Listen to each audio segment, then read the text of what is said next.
Bismillahirrahmanirrahim. Qala al-mu'allif rahimahullah wa nafa'ana bihi wa bi 'ulumihi fid dharain amin ya mujibas sa'ilin. Kita lanjutkan kitab yang kedua, kitab tauhid. Ya, kitab tauhid halaman yang ketiga.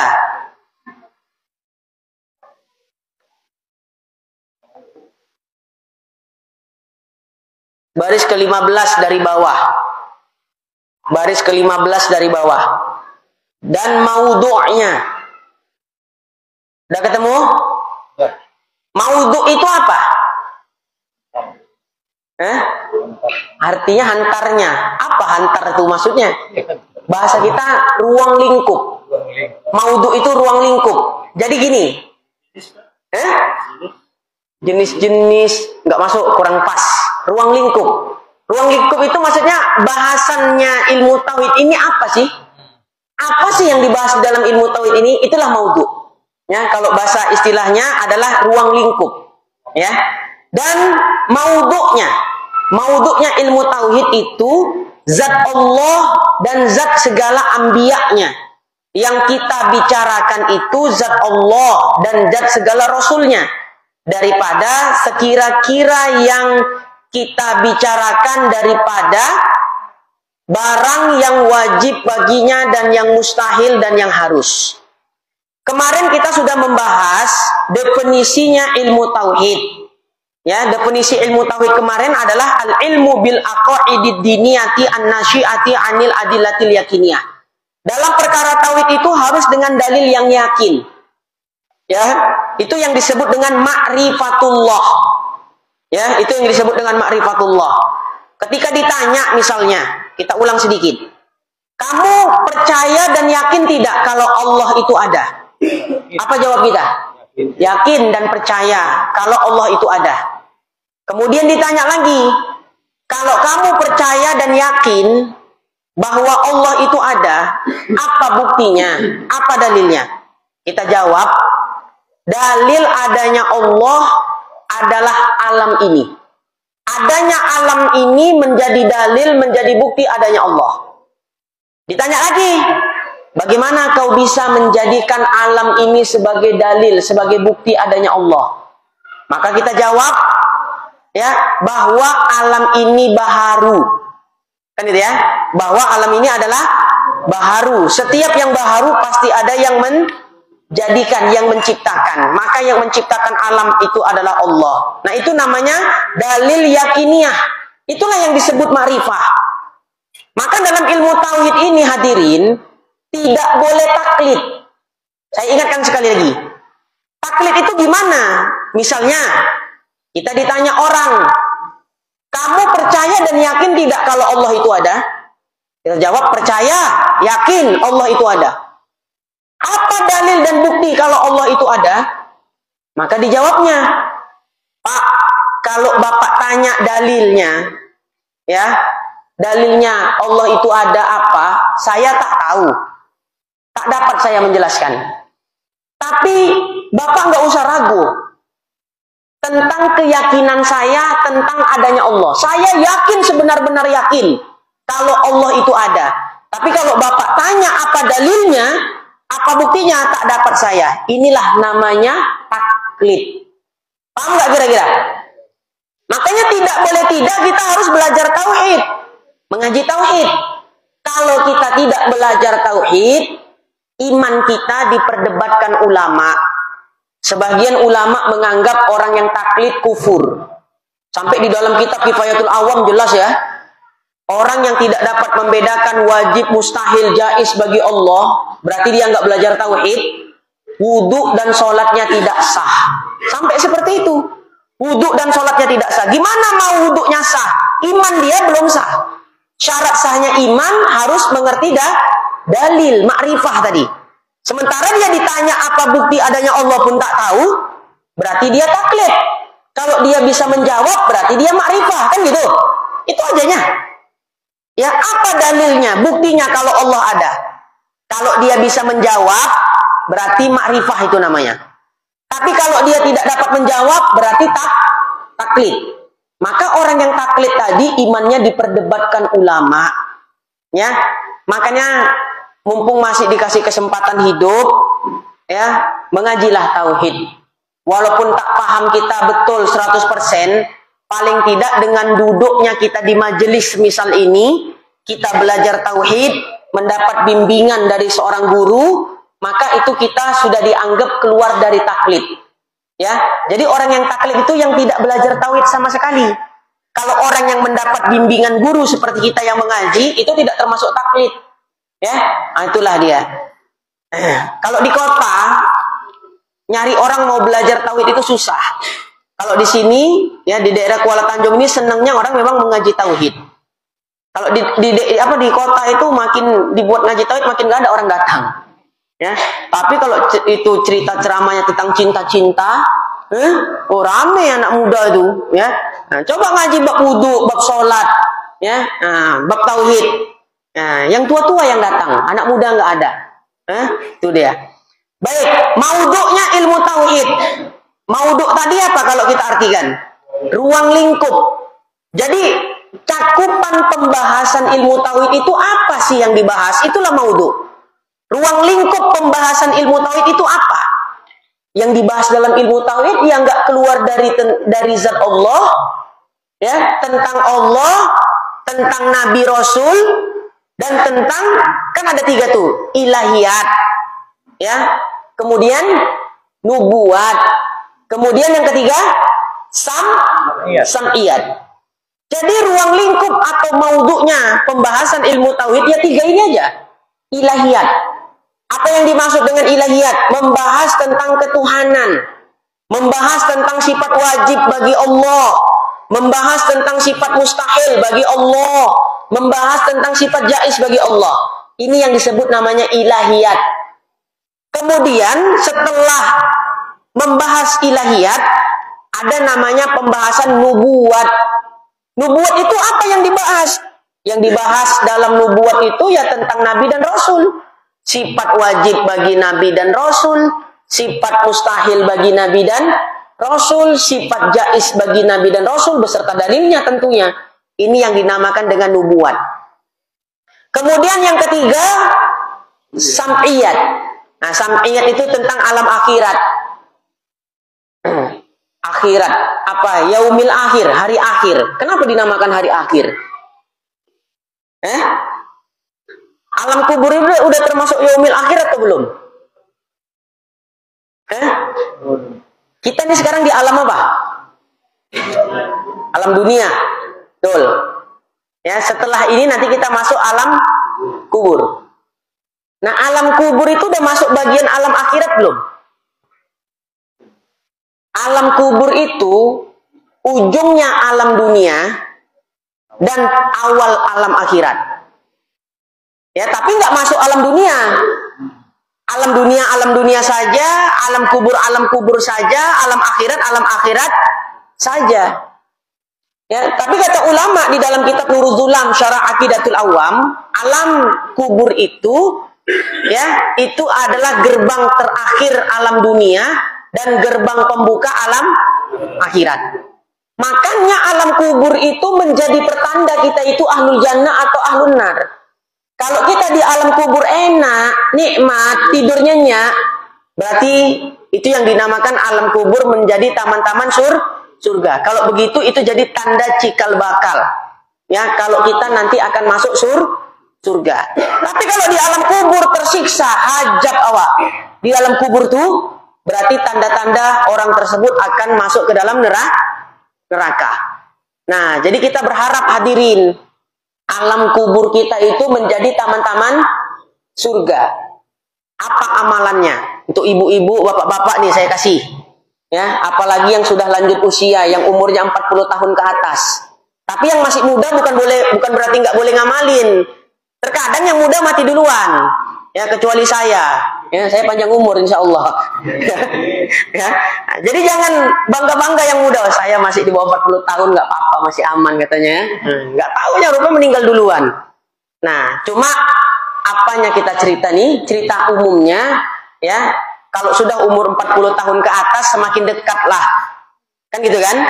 Hari menuju ya kematian. Nah, amalan yang jangan sampai ditinggalkan hadirin. 2 aja. Dua aja amalannya sebagai penutup kajian kita ini. Yang pertama, malaikat Jibril, tugas utamanya apa? Menyampaikan wahyu kepada Nabi dan Rasul. Pasca wafatnya Nabi Muhammad SAW, kan udah nggak ada wahyu lagi tuh kan? Berarti apakah malaikat Jibril pensiun? Ya, nah, udahlah, ya Allah aku pensiun, gantung sepatu katanya kan? Nah, udah nggak ada lagi Nabi Rasul. Yang ada Nabi palsu. Ya, pulang ngaji tauhid, pulang-pulang besok ngaku Nabi. Ada yang kayak gitu. Ya, dah. Apa tugasnya malaikat Jibril sekarang?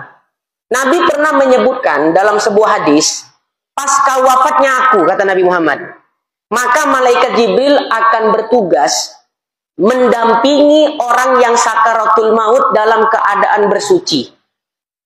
Jadi orang yang mati dalam keadaan wudhu, ya, itu yang akan mendampingi malaikat Jibril. Begini ya, ini bukan cerita, bukan mengayak kombo ini, ya, bukan cerita dongeng. Orang yang sakaratul maut nanti akan dinampakkan perwujudan orang-orang yang sudah meninggal dunia dari ahli keluarganya. Itu tanda-tandanya kalau udah dia mau mati. Maaf, ada orang sakit parah, kalau udah meracau, nah, buka tuh pintu. Mengapa, Mak? Atuk kau datang. Awak, kan gitu kan? Nah, itu menjadi pertanda umumnya, tapi nggak pasti itu. Ya. Nah, setiap orang yang akan dicabut nyawanya, berakhir ya hidupnya di dunia, itu akan dikunjungi oleh orang-orang yang sudah mati. Orang yang sudah meninggal duluan dari orang-orang yang dikasihinya. Ngerti maksudnya kan? Tapi perlu diketahui, kata Nabi, bahwa itu bukanlah ruh orang yang meninggal tadi, bukan. Dari ahli keluarganya, bukan. Itu adalah setan yang menjelma, yang menyerupai perwujudan dari keluarganya yang sudah meninggal dunia. Saya, Pak Isa, semua nanti kita ngalamin itu. Ya, nah, orang Nabi yang bilang, saya, Pak Isa, semuanya kalau udah sakaratul maut pasti mengalami kejadian ini.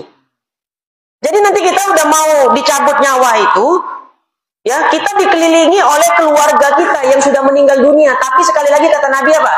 Itu bukanlah keluarga kita. Ya, itu adalah syaitan yang menjelma perwujudan menyerupai ahli keluarga kita. Nanti dia ngajak kita. Oh, Pak Isa, ikut aku aja. Tengok aku sodok nih, ha. Iya toh, kata Pak Isa. Kalau sempat betul ikut, kata Nabi, dia matinya su'ul khotimah. Kenapa? Mengikuti bisikan syaitan. Jadi ujian terbesar bukan sekarang kita di dunia nih. Nanti ketika sakaratul maut itulah ujian terberat seorang mukmin. Ya, bukan yang sekarang. Sekarang kita pasti ada ujiannya masing-masing kan. Tapi bukan itu ujian terberat kita. Nanti ketika sakaratul maut. Ya. Nah, kata Nabi, kalau dia mengikuti ajakannya tadi, dia bakal mati su'ul khotimah. Tapi kalau dia tidak mengikuti ajakannya tadi, maka dia terselamatkan dan insya Allah dia husnul khotimah. Nah, kira-kira gini, kalaulah kita sakaratul mautnya didampingi malaikat Jibril, apa masih kita diusili setan lagi? Ngerti nggak maksudnya? Kalau kita sakaratul maut, ketika sakaratul maut didampingi malaikat Jibril, masih diusili setan lagi nggak kita ketika sakaratul maut? Apa amalannya tadi? Amalannya jaga wudhu. Ya, dawamul wudhu Bapak Ibu. Ya, dawamul wudhu. Wudhu batal, wudhu lagi. Wudhu batal, wudhu lagi. Mau tidur pun juga wudhu. Jangan ketika nak sholat aja wudhu. Mana tahu pas tidur tuh pula, esok tak dibangun lagi awak. Ya, udah diumumkan di masjid. Telah berpulang ke rahmatullah Bapak Fulan bin Fulan. Tadi malam selepas ngaji kitab Guru Samin katanya kan. Ya, mana tahu ya kan? Tak tahu kita. Ya, dalam keadaan wudhu. Nah, itu. Jadi tugas malaikat Jibril sekarang diantaranya adalah mendampingi orang yang sakaratul maut dalam keadaan wudhu. Jadi upayakanlah ya untuk orang tua saya, walaupun kita ibadahnya nggak banyak, cuma sholat 5 waktu doang, tahajud ya kadang-kadang, duha ya kalau lagi nggak ada duit. Ya, kalau nggak ada duit lagi duha. Kalau udah ada duit, nggak duha. Ya kan itu kita tuh kan. Ya, amal kita nggak banyak selain sholat 5 waktu. Paling nggak itu dijaga tadi. Ya, dawamul wudhu. Wudhu batal, wudhu lagi. Wudhu batal, wudhu lagi. Ya, supaya kita wafat didampingi malaikat Jibril. Kemudian yang kedua yang nggak boleh ditinggalkan, sebelum tidur baca surah apa? Al-Mulk. Ya, jangan ditinggalkan surah Al-Mulk itu. Ya, sedapat-dapatnya jangan sampai tertinggalkan membaca surah Al-Mulk sebelum tidur. Ya, tabarakallazi biyadihil mulku wa huwa ala kulli dan seterusnya. Allazi khalaqal mauta lil hayata liyabluwakum ayyukum ahsanu amala dan seterusnya. Sebelum tidur. Ya, sebelum tidur. Itu banyak itu hadis-hadis yang tentang meriwayatkan tentang surah Al-Mulk. Ya. Pernah satu ketika sahabat Nabi tersesat di hutan. Jadi buat kemah, buat tenda di tengah hutan. Ternyata tempat dia buat kemah, tempat dia buat tenda itu kuburan. Jadi waktu malam kayak begini mau tidur, ini tengah hutan kan nggak ada orang. Tiba-tiba dia mendengar ada suara orang membaca Al-Quran. Cobalah kalau kita Pak Isa, sendirian di tengah hutan, dengar orang baca Quran, kita lari apa kita datangi? Coba jujur, lari apa kita datangi suara tuh? Lari, ya kan? Nggak mungkin tengah hutan ada orang baca Quran, nggak betul ini. Tapi ini sahabat Nabi memang, ya penasaran dari mana sumber suara orang baca Quran itu. Ditelusuri suara tadi, ketemu pada satu titik, ternyata ya itu adalah kuburan. Dan didengarnya orang yang baca Al-Quran itu dari dalam kubur. Didengari surah apa yang dibaca? Surah Al-Mulk. Saking penasarannya, ya harusnya besok pagi dia lanjutkan perjalanan. Dia memutuskan malamnya aku nginep lagi. Betul nggak yang aku dengar tadi malam? 2 malam dia menginap, ya di hutan tadi untuk memastikan yang dia dengar di malam pertama benar. Malam kedua kejadian sama terulang. Oh ini berarti betul ini memang penghuni kubur di dalamnya baca Al-Quran surah Al-Mulk.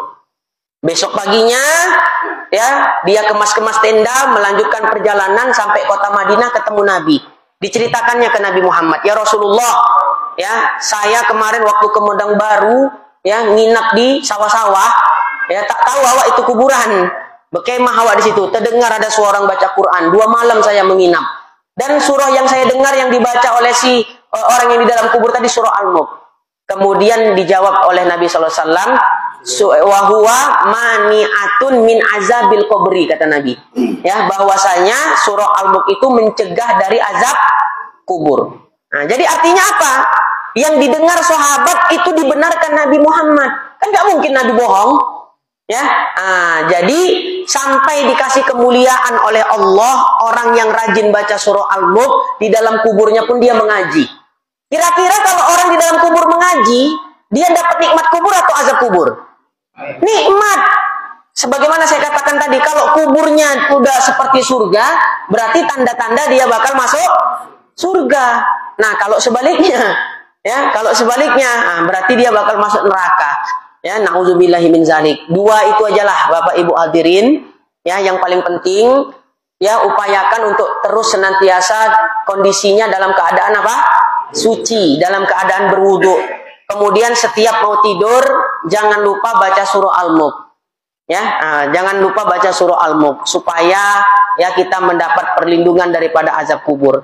Baiklah, jadi kitab Nurus Samin membahas tentang ruang lingkup, ya, maudhu atau ruang lingkup pembahasan ilmu tauhid tidak keluar dari 3, yaitu membahas tentang uluhiyat, tentang ketuhanan, kemudian membahas apa? Nubuat, tentang kenabian dan kerasulan, dan yang ketiga sam'iyat, ya, tentang hari akhir, ya, kiamat, surga, neraka, itu masuk ke dalam sam'iyat, ya. Baik, itu aja barangkali untuk kajian kita malam hari ini. Mudah-mudahan yang saya sampaikan menambah perbendaharaan ilmu kita semuanya. Amin ya rabbal alamin.